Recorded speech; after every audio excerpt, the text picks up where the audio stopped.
Good morning. Here is your daily devotion for Monday, June 22nd. The reading today comes from Psalm 6 and it's verses 1 through 5. As usual, I will read this 3 times. The first time, just listen, take it in.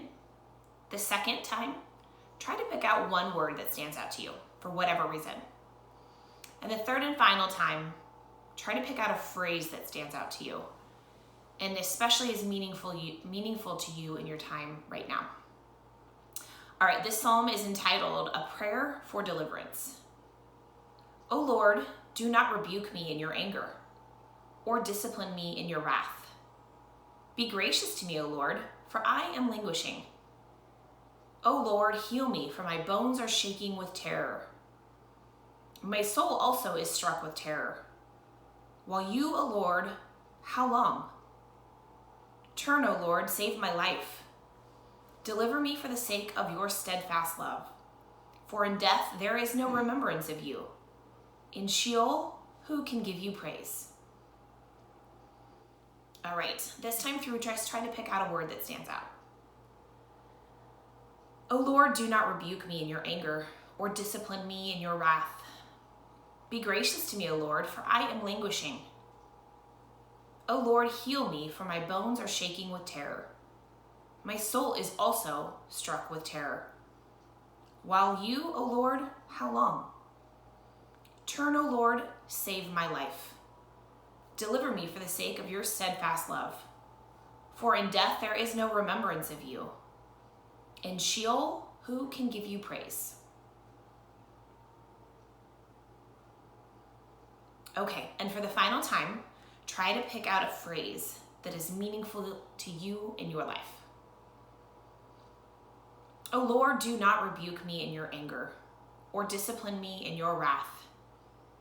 Be gracious to me, O Lord, for I am languishing. O Lord, heal me, for my bones are shaking with terror. My soul is also struck with terror, while you, O Lord, how long? Turn, O Lord, save my life. Deliver me for the sake of your steadfast love. For in death there is no remembrance of you. In Sheol, who can give you praise? I think the thing that stands out to me the most right now is, for my bones are shaking with terror.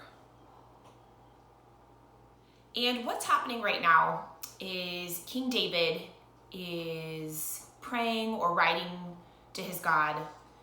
And some scholars believe that this is a time where he might have been fearful for his life. Either King Saul was trying to kill him, or Absalom is trying to kill him. They weren't really sure what. They also think that David may have been sick and really not sure how he was sick. He could have been physically sick, mentally sick, or just spiritually yearning for God. And we know he's reaching out to God and he's talking to God and he is begging for God to show him some sign that something will be okay. But he's not hearing from God the way in which he thinks he should hear from God. So he thinks maybe he has done something to anger him, and he is asking for God to give him some sort of sign that he is not angry with him and he hears his prayers and he will give him some sort of comfort. But that's not really happening. And at the very end, he says, in Sheol, who can give you praise? And I had to look that up. I wasn't really sure what that was. And it's believed that Sheol was actually a place that your spirit went when you died. And from there, they weren't really sure where your soul went. And that's what King David is afraid of. He's afraid if he dies right now, that this is where his soul will be and he won't return to heaven with his God. And he's asking for some sort of sign. And I just really think that's interesting right now, because I think a lot of us pray to God for many reasons, and we're looking for a sign, we're looking for an answer, we're looking for something that says that God is listening and that he cares and that he's gonna do what we ask him to do. And that's not always the case. And sometimes if he does answer those prayers, it may not be in a way in which we think he's gonna answer those prayers. But just like King David, we need to be mindful that God will answer our prayers when he is ready And sometimes when he does that, we have to be open and willing to look at it in all different ways. But that someday he will return to us. Let's pray. Hear us, O Lord, when we cry to you, when we feel separated from you. Remind us of your gracious presence. When we are broken, make us whole. When we are afraid, be our comfort.